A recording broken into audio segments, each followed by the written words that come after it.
네,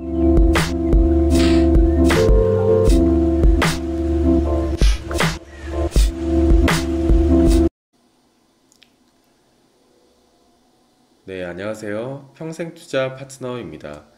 네, 오늘은 2018년도 8월 9일, 네, 오늘은 목요일입니다. 자, 오늘도 오전 시황 한번 보고 넘어가도록 하겠습니다.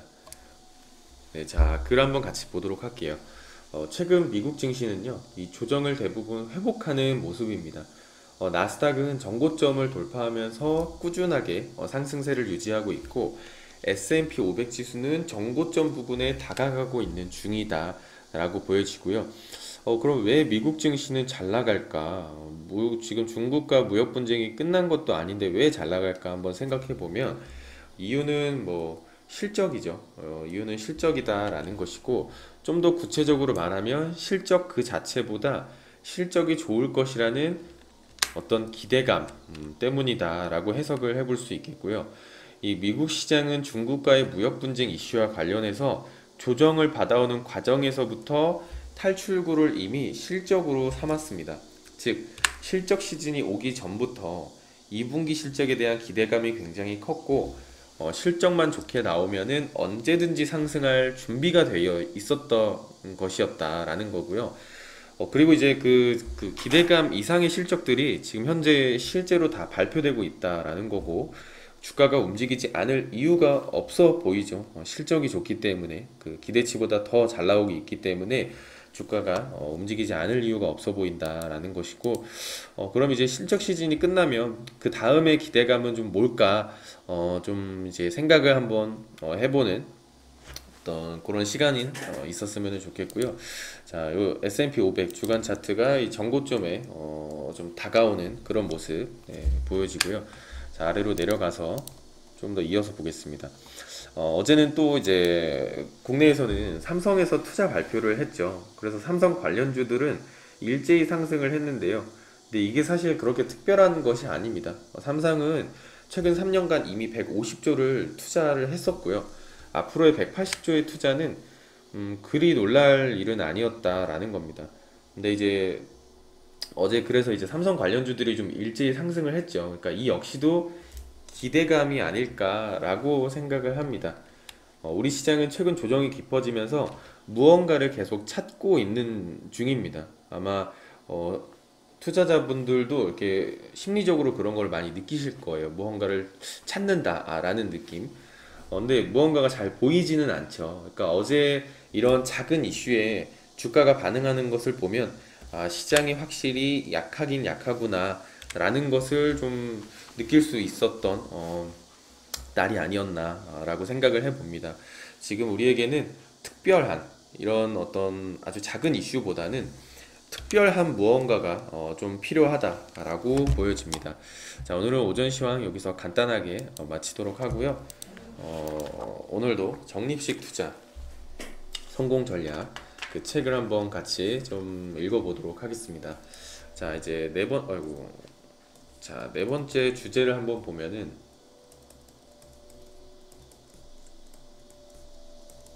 변동성은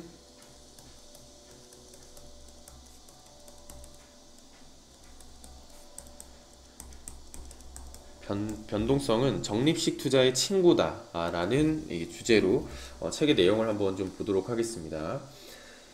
세계화의 전도사이자 이 렉서스와 올리브나무 세계는 평화다의 저자 이 토마스 프리드먼은 2000년 이후에 세계를 이 세계화 0.3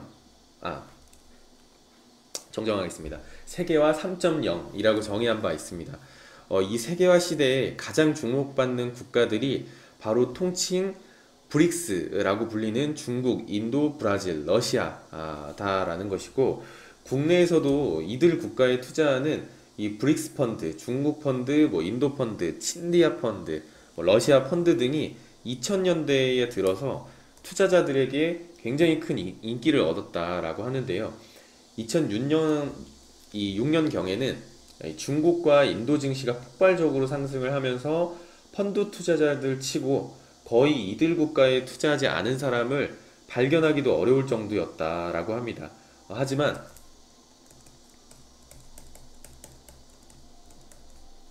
서브프라임.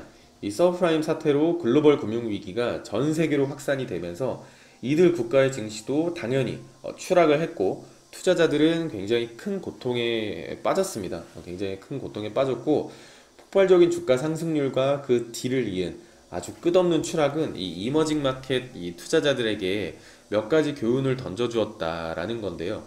신흥시장은 통상 변동성이 크게 나타난다는 점을 배울 수 있었고, 세계적인 이 이머징 마켓 투자 전문가인 이 파버는 이 신흥시장 투자에는 함정이 많다. 특히 금융시장에서는 가격이 오를 때나 떨어질 때 과도하게 움직이는 경향이 있다고 말을 했습니다. 이 과거 우리나라 주식시장의 경험을 보면은 이 말의 의미를 잘 이해할 수 있습니다. 현재 코스피 지수라고 불리는 이 종합주가 지수는 1980년대 뭐 차트도 한번 같이 쭉 펴서 볼게요.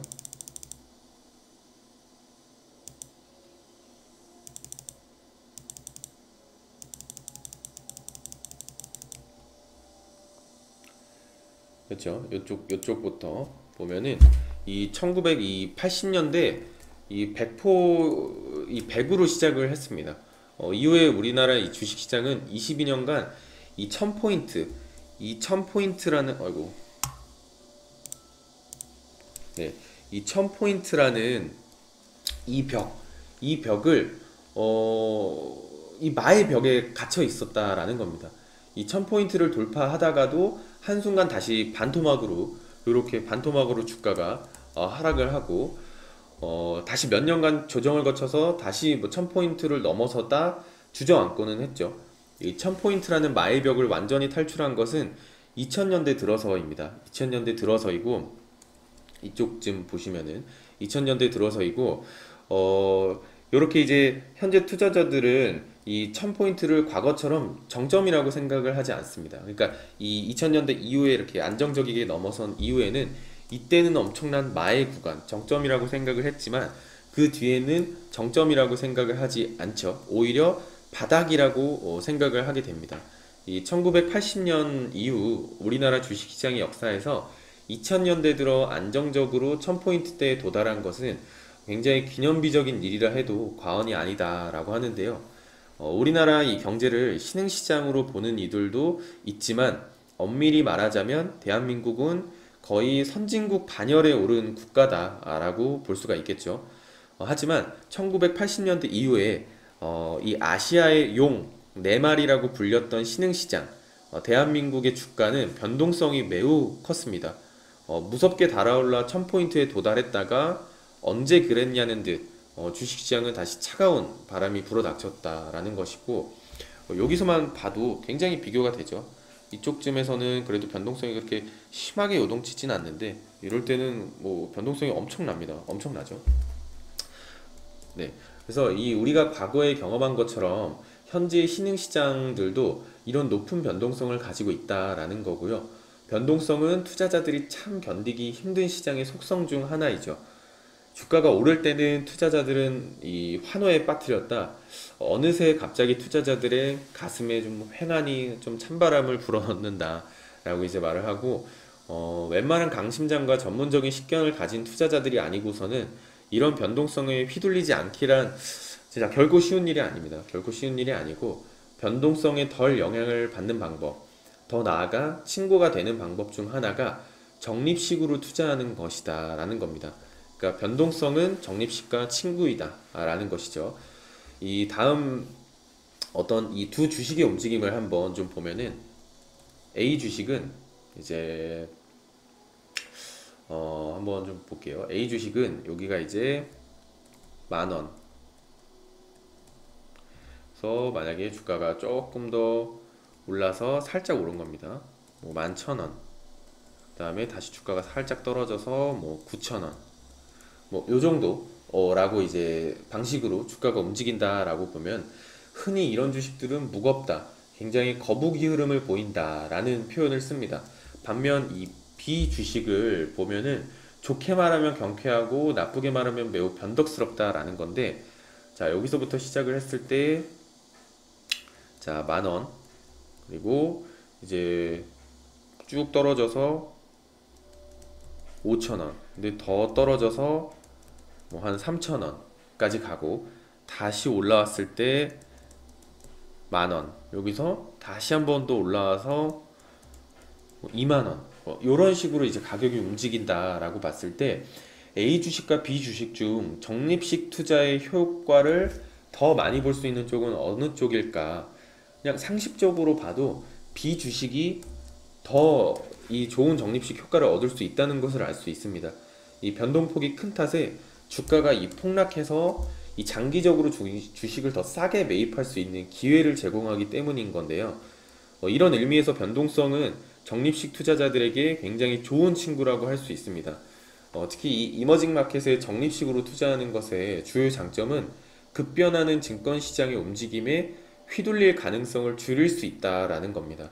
거치식으로 투자하면은 주가가 오를 때는 행복하지만 폭락할 때는 엄청난 손실을 감수해야 한다라는 거거든요. 이 개인 투자자들이 이런 변동폭을 견디기란 사실 결코 쉬운 일은 아니죠. 단기간에 수익의 폭이 너무 크게 변하기 때문인 거거든요. 그러니까 심리가 말이 아니게 되는 겁니다. 하지만 적립식 투자자들은 이런 걱정을 할 필요가 전혀 없다라는 겁니다. 오히려 폭락을 하면은 더 싸게 많이 산다라는 생각으로 느긋하게 기다리면 된다라는 것이고, 서브프라임 사태 이후에 이머징 마켓에 거치식으로 투자한 이들과 적립식으로 투자한 이들의 이후 수익률을 비교해 보면은 이 적립식 투자자들은 손실폭이 훨씬 적었고요. 일부 투자자들은 어떤 세계적인 금융 위기 가운데서 소액이지만 굉장히 플러스를 기록했다라는 겁니다. 만일 2007년 상황으로 돌아가서 당신에게 적립식 투자를 할 것인가 아니면 거치식 투자를 할 것인가를 묻는다면은 당신은 어떤 선택을 할 것인가 라고 이 책의 이 단어는 이제 이 마무리가 되는데요. 그러니까 한번 정말 생각해 보셔도 좋을 것 같아요. 적립식 투자를 이렇게 쭉쭉 거치식으로 만약에 이때 샀으면 아마 이때 진짜 심리가 말이 아니었겠죠. 말이 아니었겠죠. 근데 만약에 적립식 투자를 꾸준하게 이렇게 꾸준하게 해왔던 사람들이라면 이때는 뭐 더할 나위 없는 기회다라고 생각해서 분할 매수를 하면서 버텨왔겠죠. 그러면은 다시 요 정도 원상복귀만 해도 수익률로 충분히 들어갈 수 있으니까요. 그쵸? 뭐 그런 것들을 한번 좀 생각을 해보셔도 좋을 것 같고요.